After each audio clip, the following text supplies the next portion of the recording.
Today's video is going to focus on an overview of how the electrical system within the heart works.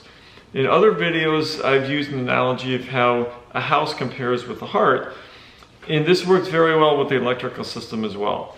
The heart itself is like a four-room house, and the electrical system is similar to having a fuse box in the basement, and that's what we call the sinus node. That fuse box is like a metronome. If we're sitting and relaxed, it may beat at 60 beats a minute. If we run up and down the hall, it could beat at 120 beats a minute. But every time that fuse box beats, it sends a regular signal through a set fan of wires in the upper chambers of the heart. If you look at a house that's being built, you see all the electrical piping that leaves the fuse box. That's similar to the atrium. The difference between a house and the heart, though, is all of those wires meet in the central switching box before it goes to the second story of the house. And the central switching box is called the AV node. As that electrical current goes through the heart muscle, that's what actually causes the heart muscle to contract. So the atria contract first, it goes through that central switching chamber, and then it goes through the ventricle, and it causes the ventricles to contract.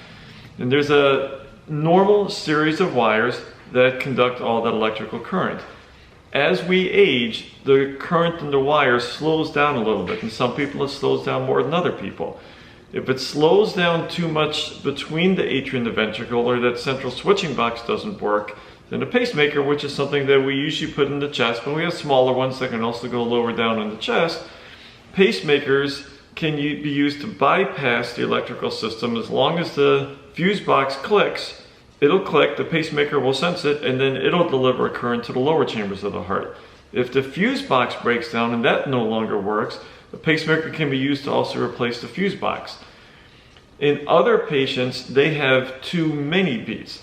The heart itself is a muscle, just like a muscle anywhere in the body. And most people have noticed at some point in their life, their eyelid might twitch, or their arm might twitch, or their leg might twitch. And all it twitches is if there's a large enough area of muscle that sends out its own electrical signal, it'll cause it to contract. The heart itself is a muscle just like any other muscle, and it gets used more than any other muscle, so it will twitch more than any other muscle in the body. And if the twitch happens in the upper chamber, that's what we call a PAC, or premature atrial contraction. If a twitch happens in the lower chamber, it's called a PVC, or premature ventricular contraction. Every human being has PACs and PVCs. Very few people can feel PACs and PVCs.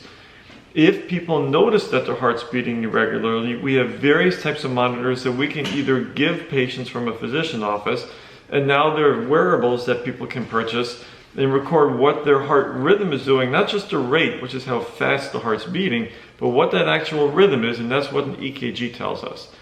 In subsequent videos, I'm going to describe more about palpitations and, as I said, PACs and PVCs, as well as things like atrial fibrillation or ventricular tachycardia, and when patients should be concerned and notify their physician. I hope you enjoyed this overview. Enjoy the day.